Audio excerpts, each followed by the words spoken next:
Lobos con piel de cordero. El humo de Satanás se ha filtrado por las grietas de la iglesia y la busca demoler desde adentro. La lucha constante contra los enemigos internos. Lobos con piel de cordero. Un tema que solo nos animamos a hablar aquí, en Radio Cristiana, con la seguridad que solo otorga estar en la verdad. Comenzamos a desarrollar este tema tan importante y tan impresionante para muchos, que es el tema del estudio del movimiento carismático. Este estudio será dividido en 3 partes. En la primera parte consideraremos el movimiento carismático en general, su nacimiento, su origen, sus dones pretendidos, en definitiva, qué es lo que buscan. En la segunda parte de este trabajo hablaremos sobre el estudio especial realizado sobre el padre Darío Betancourt, en particular con sus libros, y en la tercera parte hablaremos de las técnicas de manipulación psíquica utilizadas por los curas sanadores de la renovación carismática. Como ve, el tema es arduo, es muy pesado, es uno de esos temas que solo nos atrevemos a hablar aquí, en Radio Cristiandad. Vamos a comenzar, decíamos, hablando exactamente con los términos que corresponden. El movimiento carismático procede del pentecostalismo, esta secta protestante de la cual toman su origen y en la cual fueron a pedir la autorización y la bendición a través de la imposición de manos. El pentecostalismo es una nueva herejía que se ha infiltrado en la iglesia con el fin de debilitarla desde el interior. Va de la mano directa del modernismo y también lo refuerza. Los dos movimientos proceden de igual manera y se apoyan mutuamente en el trabajo de demolición de la iglesia. Ahora bien, si el modernismo destruye la iglesia en cuanto a la doctrina, el pentecostalismo lo hace en cuanto a la liturgia. Ambos se disfrazan con piel de oveja. Por eso su terminología es muy similar a la católica. Con palabras piadosas y un proceder externo arreglado, pueden engañar incluso a las personas más cautas. Por ello es preciso quitarle esta piel de oveja para desenmascarar a los lobos rapaces que se esconden en su interior. El pentecostalismo es un movimiento subversivo, controlado y cuidadosamente dirigido por los enemigos ocultos de la Iglesia con el fin de debilitarla y llegar a su ruina total. Promete a sus adeptos la plena experiencia del Espíritu Santo que tuvieron los apóstoles el día de Pentecostés, junto con algunos de los dones externos que recibieron, especialmente los de lenguas, curaciones y profecía. A esta extraordinaria experiencia la llaman bautismo en el Espíritu, que reciben con la imposición de manos. Aclaremos antes de continuar que este trabajo está dirigido especialmente a aquellas personas que han sido timadas en su buena fe y que están dentro del movimiento carismático, para que puedan comprender exactamente qué es lo que se pretende, qué es, en definitiva, lo que allí sucede. Por eso es muy importante dar a conocer esto, sin temor a decir por parte nuestra que esperamos que realmente ustedes puedan tomar en consideración este trabajo, aprender realmente qué es lo que allí sucede y entonces decidir si seguir o no allí dentro. No desconozco que hay muchas personas buenas entre algunos de los fieles que asisten incautamente e ignorantemente a las sesiones realizadas dentro del movimiento carismático.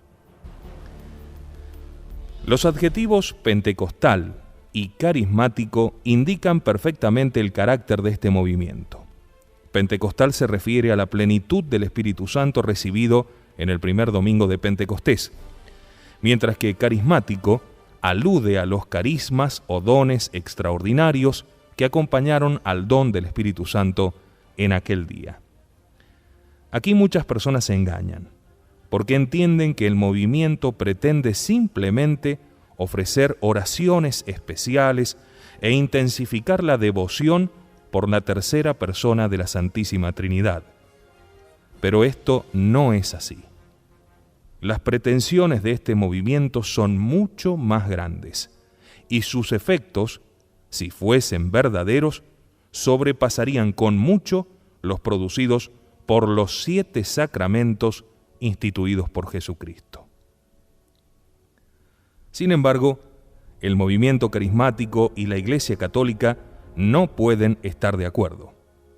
Si la Iglesia es verdadera, entonces el pentecostalismo es falso. Y al revés, si el pentecostalismo es verdadero, la Iglesia Católica es falsa. Pero como la Iglesia una, santa, católica y apostólica no puede ser falsa, se sigue que el pentecostalismo es falso y debe rechazarse. Es menester examinar el movimiento desde distintos puntos de vista. Al hacerlo será imposible evitar repeticiones que, sin embargo, ayudarán a usted a hacerse una idea lo más completa posible de este movimiento que toca los fundamentos mismos de la piedad cristiana. Doctrinalmente, el movimiento está construido sobre arenas movedizas. Cualquiera que intentase analizarlo a la luz de la enseñanza infalible de la Santa Iglesia Católica y de su auténtica tradición, se encontraría frente a algo inasible. El movimiento afirma fundarse en la experiencia personal y bajo la inspiración directa del Espíritu Santo, cosas ambas que nadie puede controlar. Y como dicen los pentecostales, un movimiento tan lleno de vida no puede definirse y contenerse en los límites de fórmulas doctrinales.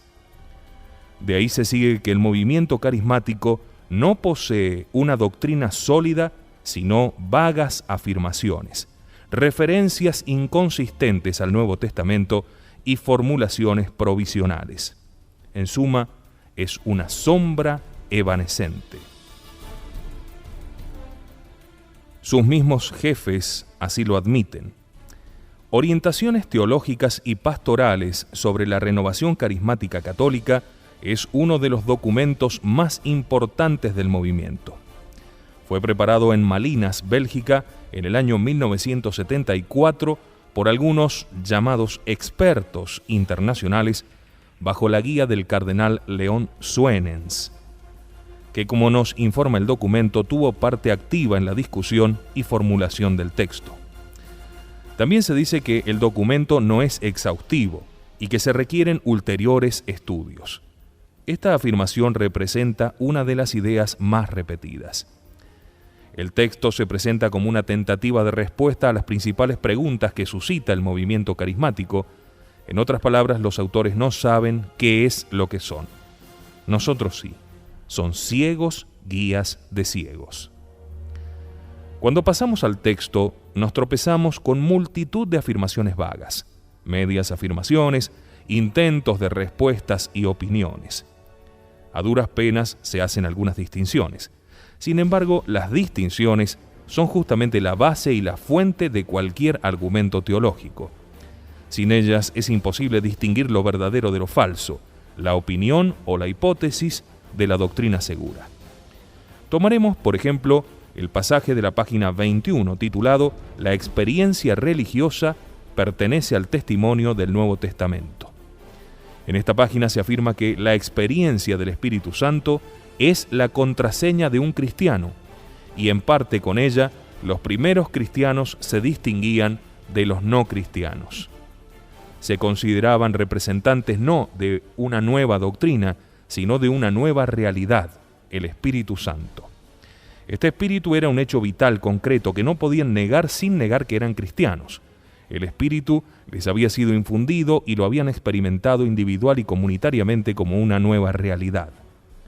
la experiencia religiosa, es preciso admitirlo, pertenece al testimonio del Nuevo Testamento. Si se quita esta dimensión de la vida de la Iglesia, se empobrece la Iglesia. Este es el texto de esta página 21 del documento original, Orientaciones Teológicas y Pastorales. Sería difícil juntar en un párrafo tantas verdades, falsedades y medias verdades. Este texto es por demás escurridizo, suena como piadoso y para el ignorante también convincente. Pero la realidad es que es falso. Es falsa la afirmación de que los primeros cristianos se consideraban representantes no de una nueva doctrina, sino de una nueva realidad del Espíritu Santo. La verdad es que nuestro Señor envió a los apóstoles a enseñar a todas las gentes. Ahora bien, enseñar es ante todo y sobre todo aceptar y transmitir una doctrina, no tanto experimentarla, cosa muy subjetiva y por lo mismo sujeta a ilusiones, sino enseñarla. La tesis de la experiencia y de la fe no es de nuestro Señor Jesucristo. Es la tesis de Lutero. Él fue el creador de esta tesis de la experiencia y de la fe, porque nuestro Señor vino a dar testimonio de la verdad y que nos ha enseñado una doctrina bien definida respecto del Padre, de sí mismo y del Espíritu Santo, de su iglesia, de los sacramentos, etc. Él, nuestro Señor, exigía que su enseñanza fuera aceptada con fe ciega, no que fuera experimentada solamente. Por eso dice Marcos 16:16, el que creyere y fuere bautizado se salvará, pero el que no creyere se condenará. San Pablo escribió con duros reproches a los Gálatas porque se habían desviado de esa primitiva enseñanza, y les decía que si él mismo o un ángel les predicase una doctrina distinta de la que les había predicado al comienzo, debía ser considerado anatema. Los apóstoles y los primeros cristianos estaban sumamente interesados en la doctrina y muy poco en el sentimiento o la experiencia. El resto de este párrafo y todo el capítulo que trata de fe y experiencia son una obra maestra de confusión. Tómese, por ejemplo, este pasaje. El Espíritu Santo fue infundido sobre ellos y fue experimentado por ellos individual y comunitariamente como una nueva realidad. Esto implicaría, aunque los autores se cuidan de no comprometerse con una afirmación categórica, que todos los cristianos de la era apostólica recibieron la efusión del Espíritu Santo y tuvieron la misma experiencia que los apóstoles en el día de Pentecostés, con los mismos fenómenos místicos y milagros. Pero esto es falso. No hay nada en el Nuevo Testamento, en los escritos de los santos padres o en la enseñanza oficial de la Santa Iglesia que nos diga que esto sucedió así. El Nuevo Testamento, es verdad, narra algunos casos, en los que el Espíritu Santo descendió de manera extraordinaria sobre los nuevos cristianos, pero fueron casos extremadamente raros y aislados. Incluso en ese primer día, cuando fueron bautizadas 3.000 personas, los primeros convertidos de la Iglesia, no hay indicios de que se produjera algún milagro de los apóstoles entre ellos. Además, las palabras usodichas confunden dos cosas distintas: la íntima paz y alegría, que son propias de un verdadero cristiano, paz y alegría que sobrepasan todo sentido y humana comprensión y que nadie puede arrebatarle, y que se puede experimentar en una silla de ruedas, o con lepra o con cáncer en una cama, y la experiencia extraordinaria y mística con carismas maravillosos concedida a los apóstoles el día de Pentecostés y tan solo a algunas almas privilegiadas a lo largo de los siglos. Ocasionalmente Dios concede tales dones divinos a los hijos de los hombres, pero en ningún modo se deben al hombre, ni han sido prometidos a todo cristiano, y ni siquiera son necesarios para salvarse. Hoy la Santa Iglesia Católica está siendo criticada sobre la base de lo que la gente cree nuevas instituciones y nuevas doctrinas. En realidad no son nuevas, sino simplemente viejos errores, viejas herejías revestidas con nuevas vestiduras, nuevas solo para aquellos, y son legión, lamentablemente, que han olvidado el conocimiento del pasado. El sabio inspirado afirma que no hay nada nuevo bajo el sol. No, ni siquiera el pentecostalismo. Sería interesante esbozar ahora el origen, el desarrollo y el carácter de las herejías, pero esto nos llevaría demasiado lejos. Sin embargo, hay una cosa común a todas ellas. Todos los fundadores de las herejías y sus seguidores siempre han sostenido tener intuiciones especiales bajo la inspiración del Espíritu Santo. En el tiempo de San Pablo había hordas de falsos profetas que merodeaban afirmando hablar en nombre del Espíritu Santo y perturbando las comunidades cristianas de reciente fundación. Luego vinieron los gnósticos y fueron los primeros herejes oficiales. Se relacionaban con los apóstoles y San Juan escribió su evangelio para poner en guardia a los cristianos contra estas terribles falsas doctrinas. Un tipo particular de pentecostalismo apareció en el siglo II. Lo fundó un tal Montano, que afirmaba hablar bajo la inspiración del Espíritu Santo. Él y sus seguidores sostenían poseer la plenitud del Espíritu Santo y sus carismas. En particular, afirmaban poseer, como sus émulos modernos, el don de curaciones, de profecía y de lenguas. Sus seguidores fueron innumerables, lo mismo que hoy son innumerables las víctimas de estos curas pentecostales. Y también como hoy entre las víctimas hubo algunas situadas en puestos altos de la Iglesia y con capacidades intelectuales poco comunes. El mismo Tertuliano, que escribió brillantemente sobre la Iglesia católica y la defendió contra sus enemigos, finalmente cayó víctima de la herejía del montanismo. Se separó del Papa y fundó su propia secta. Los siglos XII y XIII conocieron hordas de activos puritanos que se jactaban de tener una especial iluminación del Espíritu Santo.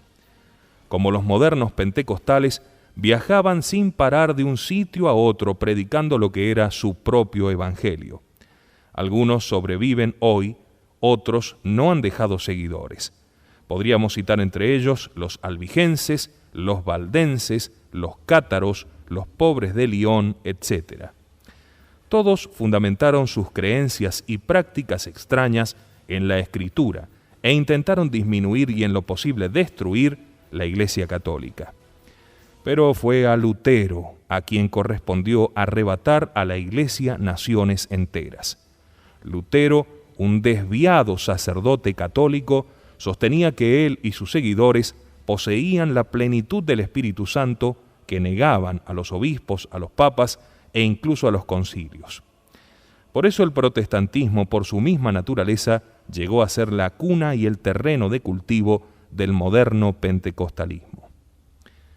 El moderno movimiento carismático o pentecostal, de hecho, nació del protestantismo, en Carolina del Norte, Estados Unidos.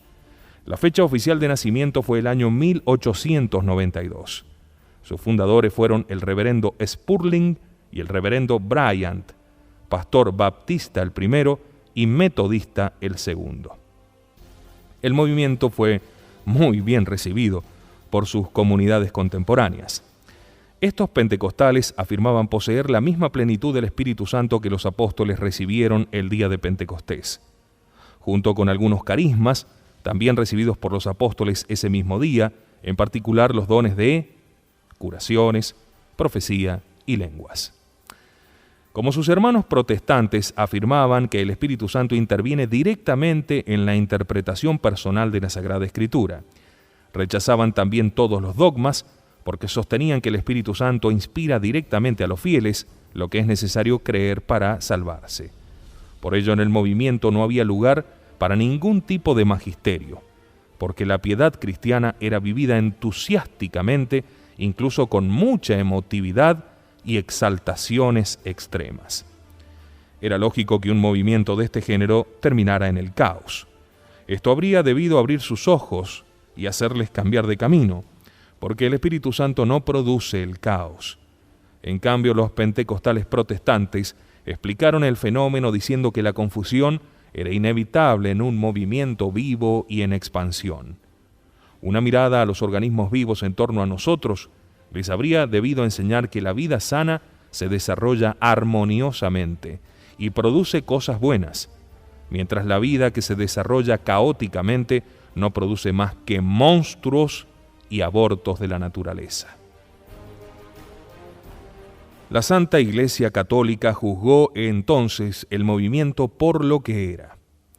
Y en el Segundo Concilio Plenario de Baltimore, Estados Unidos, los obispos católicos pusieron en guardia a los fieles para no prestarle ningún tipo de adhesión. Prohibieron a los católicos incluso estar presentes aún por mera curiosidad en aquellos llamados encuentros de oración.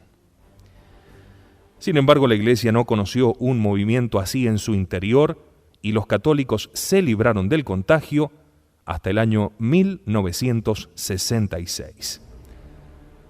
Cuando llegó a la Iglesia por medio de dos laicos, ambos profesores de teología en la Universidad de Duquesne en Pittsburgh, Pensilvania, Estados Unidos.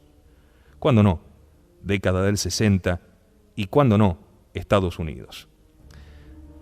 Ellos se llamaban Ralph Kiefer y Patrick Bourgeois.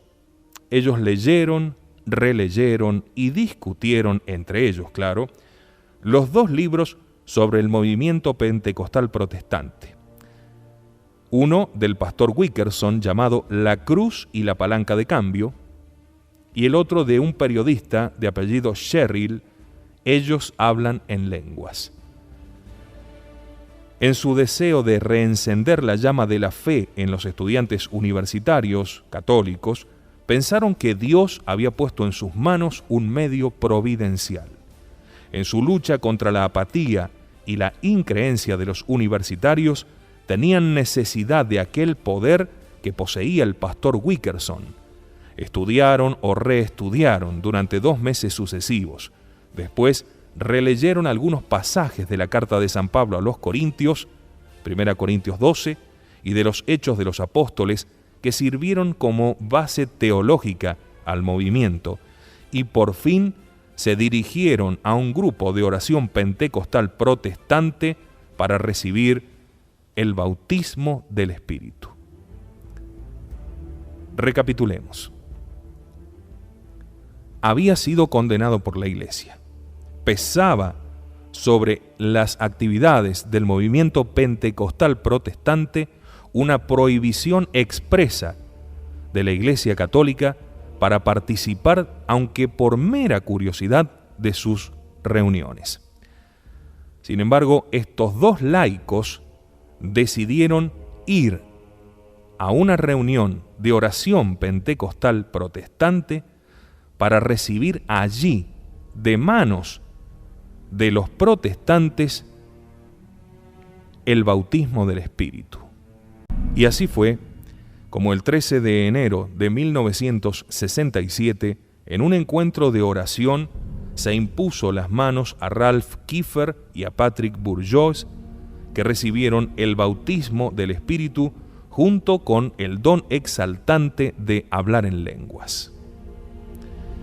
Su entusiasmo se inflamó, convencieron a los estudiantes de que probasen la misma experiencia y ya en el siguiente encuentro de oración, el mismo Kiefer impuso las manos sobre otros estudiantes que súbitamente recibieron el bautismo del Espíritu con varios dones extraordinarios. Desde entonces, el movimiento carismático se difundió ampliamente en toda la Iglesia Católica.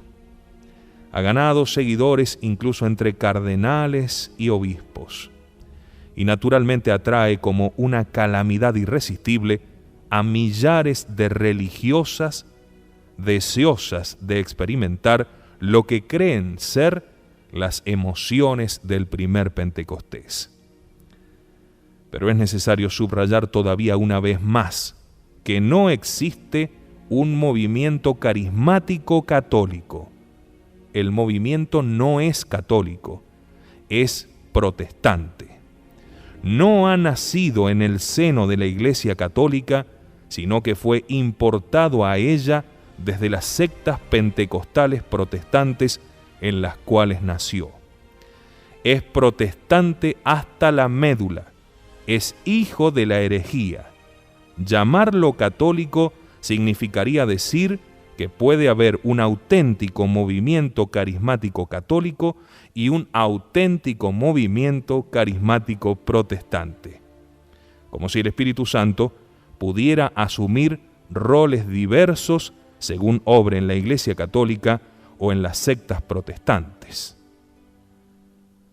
Aunque durante 2000 años la Iglesia no había conocido ningún bautismo del Espíritu, y aunque el movimiento provenga de la herejía, el fenómeno se ha extendido como un incendio.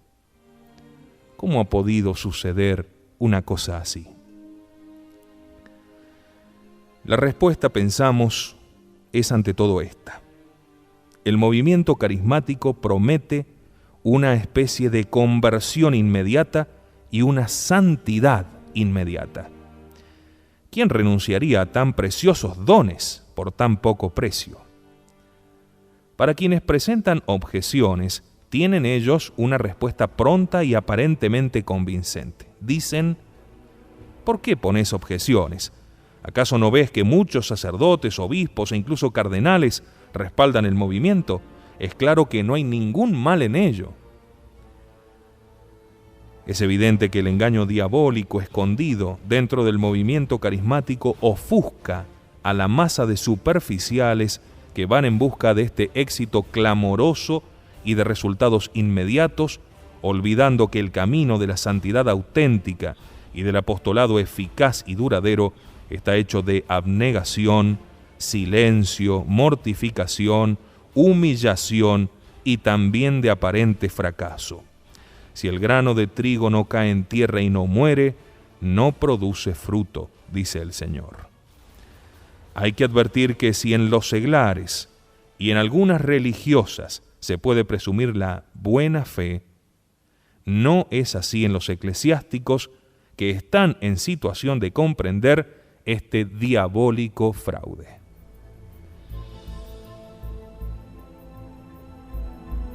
Algunos de ellos, a ejemplo del supremo patrón de los carismáticos, el belga cardenal Suenens, son demoledores de la Iglesia católica, demasiado conocidos como para no sospechar otra de sus maniobras de destrucción. Algunos piensan que el propio éxito del movimiento habla a su favor, pero esto sería un gravísimo error. La historia enseña que todos los movimientos heréticos, particularmente en los comienzos, recibieron el respaldo entusiasta de muchísimos cristianos, incluso en las mayores alturas de la jerarquía católica. Aquí es necesario aclarar que criticar el movimiento pentecostal no quiere decir estar contra el Espíritu Santo. ¿Cómo podría ser así? El Espíritu Santo es la misma alma de la Iglesia, el propio principio de su vida sobrenatural. Si fuese posible demostrar que procede del Espíritu Santo, el movimiento pentecostal tendría derecho al apoyo de toda la Iglesia, de todo cristiano digno de tal nombre. Pero si no es así, entonces estamos obligados a combatirlo hasta su destrucción, porque solo dos pueden ser las fuentes de su existencia: o Dios o Satanás. Si viene de Dios, todos debemos adherirnos incondicionalmente al movimiento carismático. Pero si viene de Satanás, todos debemos combatirlo. Cuando se lo examina a la luz de la sana teología, la conclusión inevitable es que el pentecostalismo no proviene del Espíritu Santo y por tanto viene de Satanás. Analicemos algunos de los pretendidos fundamentos escriturísticos que esgrimen los pentecostales carismáticos. El movimiento busca su justificación sobre todo en los capítulos 12 a 14 de la primera carta de San Pablo a los Corintios. Pero la semejanza entre el movimiento pentecostal y lo que ocurrió en Corintio es tan solo superficial. Los dos fenómenos concuerdan únicamente en que ambos pretenden recibir del Espíritu Santo algunos carismas, como el don de lenguas, de curaciones y de profecía. Dicen recibir. En el resto es totalmente distinto. A diferencia del movimiento pentecostal, en Corinto no hubo ningún bautismo del Espíritu, no hubo imposición de manos, no hubo tentativas de organizar encuentros de oración o seminarios de vida en el Espíritu con el fin de distribuir el Espíritu Santo. De las cartas de San Pablo se deduce con evidencia que el fenómeno no estaba generalizado en la Iglesia apostólica, sino que estuvo limitado tan solo a la población de Corinto y que enseguida se comprobaron muchísimos abusos. Por otra parte, no hubo ningún intento por parte de San Pablo o de otro apóstol o discípulo de difundirlo en otros lugares con el fin de acrecer o sostener la piedad de los fieles.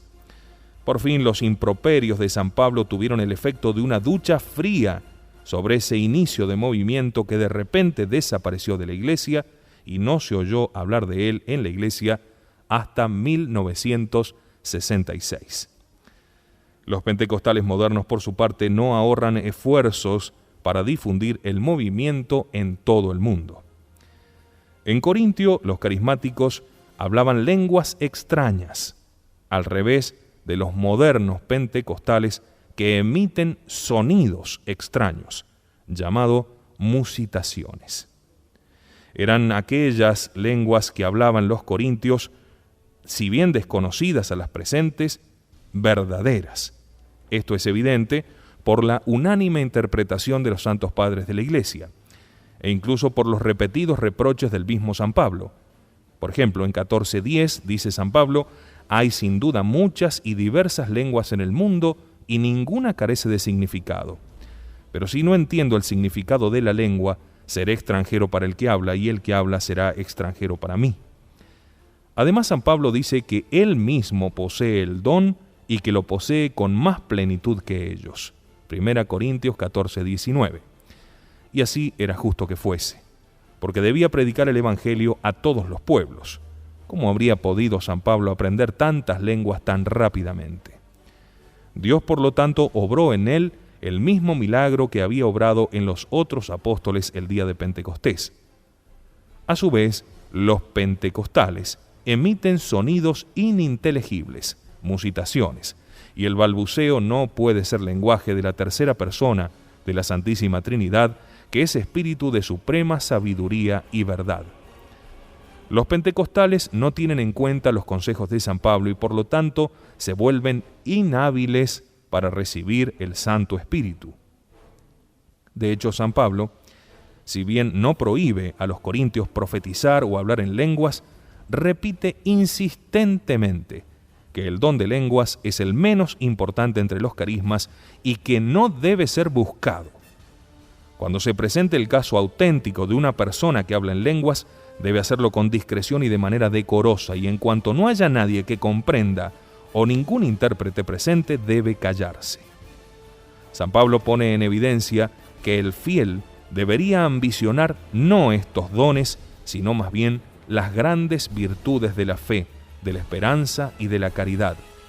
Concluye diciendo que las mujeres deben callar en la asamblea, porque no les está permitido hablar, sino que deben estar sujetas, como dice también la ley, porque es indecoroso para una mujer hablar en la asamblea.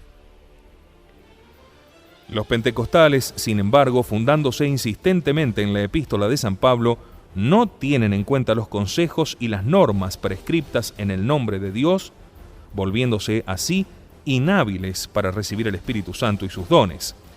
De hecho, anhelan el don de lenguas y lo consideran como una prueba irrefutable de la efusión del Espíritu Santo. Las mujeres ya no solo hablan en la iglesia, sino que son las más activas en organizar encuentros de oración carismática, en profetizar, en obrar curaciones, de su naturaleza y de su causa hablaremos, y en imponer las manos a todo el mundo. Inclusive practican, dan cursos, hablan a las comunidades, como un célebre y triste caso acontecido en San Luis hace muy poco, y del cual hablaremos también. Lejos de escuchar la palabra de San Pablo, los jefes del movimiento hacen todos los esfuerzos a fin de atraer a las mujeres. Intentan justificar su abierta desobediencia a la palabra de Dios, afirmando que la prohibición de San Pablo de permitir a las mujeres hablar en la iglesia fue sugerida a causa de las limitaciones que imponía la cultura. Hoy la cultura, dicen, ha cambiado radicalmente y así pretenden ellos, el mandato de San Pablo no es actual. Como de costumbre, claro, los pentecostales tergiversan y malinterpretan la Sagrada Escritura para adaptarla a sus propios fines. La verdad es que en el mundo pagano, en los tiempos de San Pablo, había muchas mujeres que pretendían profetizar y hablar en nombre de los dioses. Pero San Pablo no tiene en cuenta las costumbres y hábitos culturales, sino que apela a lo que Dios le manda. ¿Cuál puede ser entonces el verdadero motivo, aunque oculto e inconfesable, de todos los esfuerzos para persuadir a las mujeres católicas de que se adhieran a este movimiento?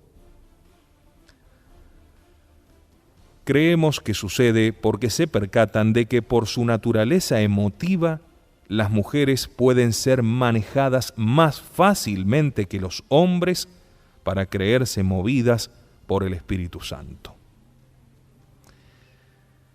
Los pentecostales se apoyan también en algunos episodios de los Hechos de los Apóstoles, especialmente en la efusión del Espíritu Santo el día de Pentecostés.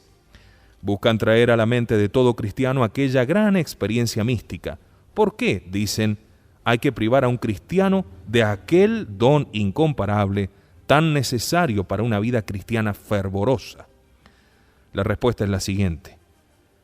Amigos, en el primer Pentecostés, la experiencia mística y sensible del Espíritu Santo, junto con los carismas de lenguas, de profecía, de curaciones y semejantes, no fue concedida a todos, sino solo a los apóstoles y probablemente a los discípulos que habían estado presentes en el cenáculo.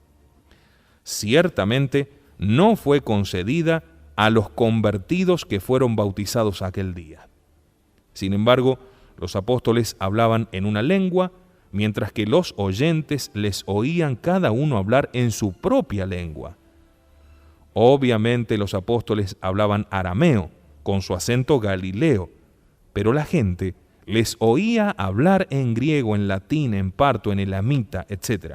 Evidentemente, esto es del todo distinto a lo que sucede en los encuentros carismáticos de oración, donde aquel que dice recibir el don de lenguas habla en una lengua extraña que nadie entiende. Bueno, alguno podrá llegar a entenderlo, sobre todo si está allí presente algún ángel oscuro. Los pentecostales se remiten también al capítulo 8 de los Hechos de los Apóstoles, donde se lee que en Samaria el diácono Felipe convirtió y bautizó muchas personas. Cuando los apóstoles en Jerusalén oyeron lo que había sucedido en Samaria, mandaron a Pedro y a Juan, que a su llegada impusieron las manos sobre los nuevos bautizados, quienes entonces recibieron el Espíritu Santo. Obviamente, aquí se trata del sacramento de la confirmación, cuyo ministro ordinario es el obispo. Esta es la interpretación constante dentro de la Santa Iglesia Católica. Tampoco Felipe, aunque diácono, hacedor de milagros, gran predicador y que había administrado el bautismo, él no se atrevió a imponer las manos a sus nuevos bautizados, porque esto estaba reservado tan solo a los apóstoles que eran obispos. Otro episodio al que se remiten los carismáticos es la conversión de San Pablo. Cuando Ananías le impuso las manos diciéndole: Saulo, hermano, me ha enviado el Señor a quien viste en el camino para que recuperes la vista y te llenes del Espíritu Santo. Inmediatamente sucedió que se desprendieron de los ojos de Pablo unas como escamas y comenzó de nuevo a ver. Hechos 9:17. Los carismáticos insisten en este episodio para justificar la imposición de las manos practicada por ellos. Pero nuevamente estamos ante una interpretación evidentemente desviada a propósito.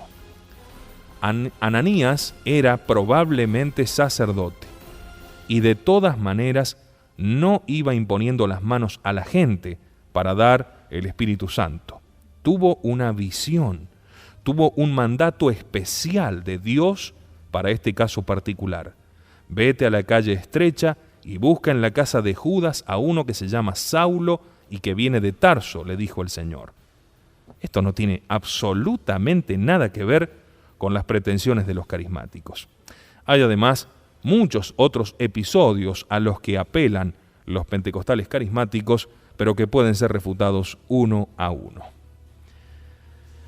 Como ya se ha dicho, el pentecostalismo era desconocido en la Iglesia, habiendo nacido en el siglo XIX entre las sectas protestantes. Los dos seglares católicos, Ralph Kiefer y Patrick Bourgeot, que lo introdujeron en la Iglesia católica, recibieron el bautismo del Espíritu de las manos de pentecostales protestantes. Por lo tanto, fueran o no conscientes de esto, su acto fue en verdad un insulto a la Iglesia y una auténtica apostasía. Ellos, con su acción, sino con las palabras, declararon que la Iglesia católica no estaba capacitada para darles el Espíritu Santo por medio de los sacramentos, los sacramentales, las bendiciones, el santísimo sacrificio de la misa, la Sagrada Comunión, los retiros espirituales, las peregrinaciones, etc.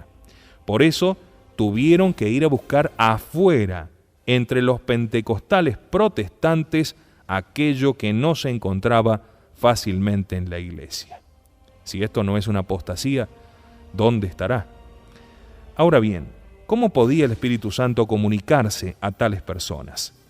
Si fuera así, esto implicaría que la Iglesia católica no tiene el derecho a decir que es la única y verdadera Iglesia de Cristo.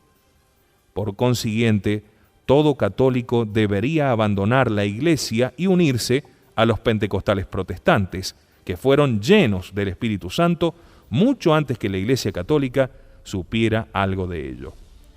¿Cómo puede un católico buscar el Espíritu Santo en una iglesia no católica sin negar implícitamente la característica de unidad de la Iglesia católica?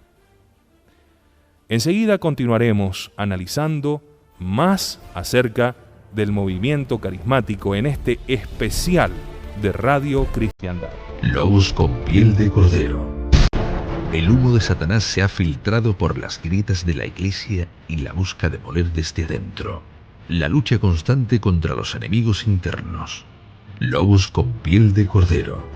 Un tema que solo nos animamos a hablar aquí, en Radio Cristiana, con la seguridad que solo otorga estar en la verdad. Lobos con piel de cordero, en Radio Cristiandad, 24 horas por la salvación de las almas.